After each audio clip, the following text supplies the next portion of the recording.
ना खवा ना मावा ना गॅसचा वापर करून आपल्याला एकदम छान अन्नपूर्णा थाळी स्पेशल एकदम मस्त अशी छान चविष्ट अशी बासुंदी बनवायची आहे।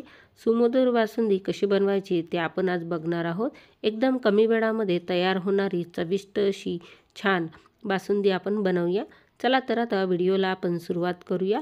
मार्गशीर्ष गुरुवार असल्यामुळे आणि गुरुवारी एकादशी असल्यामुळे शुक्रवारी अशा प्रकारचा बेत इथे बनवलेला आहे। तर सर्वप्रथम मी इथे कढईला छान अशा प्रकारे माती लावून घेतलेली आहे आणि त्यानंतर ही कढई छान अशा पद्धतीने चुलीवर ठेवलेली आहे। छान गरम झाल्यावर यामध्ये आता आपण दूध ओतून घेऊया।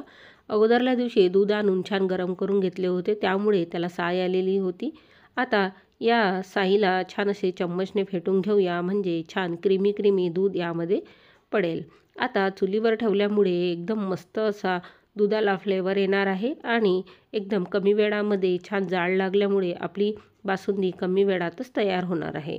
तर इथे माडीवर छान चुलीवर ही बासुंदी बनवायला घेतलेली आहे। तर हे दूध छान उकळलेलं आहे, याला छान उकळू द्यायचं आहे।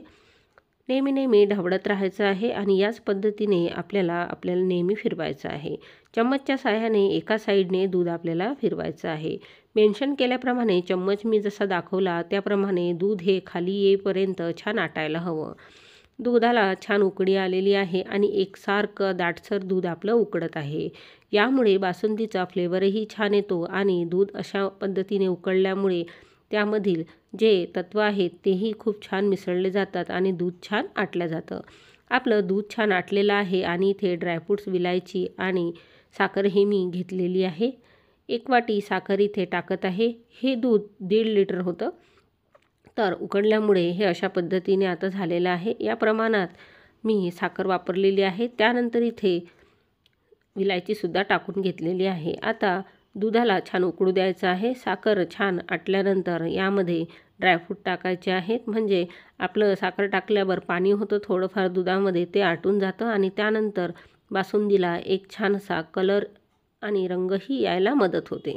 तर आपली बासुंदी छान तयार झालेली आहे। तुम्ही बघू शकता कशा पद्धतीने छान रंग आलेला आहे आणि चुलीवर उकळल्यामुळे यामध्ये एक वेगळाच रंग आलेला आहे। तर मी ते काढून घेतलेली आहे एका पॉटमध्ये। तुम्ही बघू शकता बासुंदी किती छान झालेली आहे आणि दिसायलाही सुंदर दिसत आहे, तशाच पद्धतीने चवीलाही एकदम भारी झालेली आहे।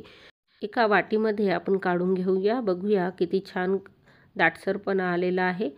थंड झाल्यावर आणखी खूप घट्ट येते, पण या पद्धतीचीच बासुंदी आपल्याला पिण्यासाठी हवी आहे। यामुळे काय होईल की आपल्याला पिताना चम्मचचा वापरही करायचं काम नाही, तर आपण वाटीनेही हे छान पिऊ शकतो।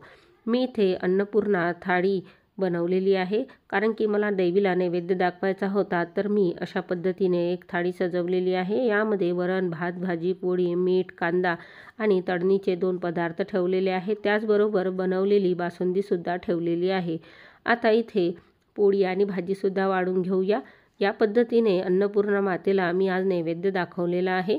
तुम्हाला ही बासुंदी बनवण्याची पद्धत आवडली का, किंवा गॅसचा वापर न करता आणि एकदम कमी वेळामध्ये ही बासुंदी मी इथे बनवलेली आहे। तुम्हाला जर हा व्हिडिओ आवडला असेल तर नक्की लाईक करा, शेअर करा आणि सर्वांसोबतच हा व्हिडिओ नक्की शेअर करा, कारण की मार्गशीर्ष महिन्यातील गुरुवार असल्यामुळे ही मी थाळी बनवलेली आहे। तर तुम्हाला ही थाळी आवडल्यास नक्की बनवून बघा आणि नक्कीच चॅनलवर नवीन असाल तर चॅनलला सबस्क्राईब करा आणि बेल आयकॉन क्लिक करा। थँक्यू।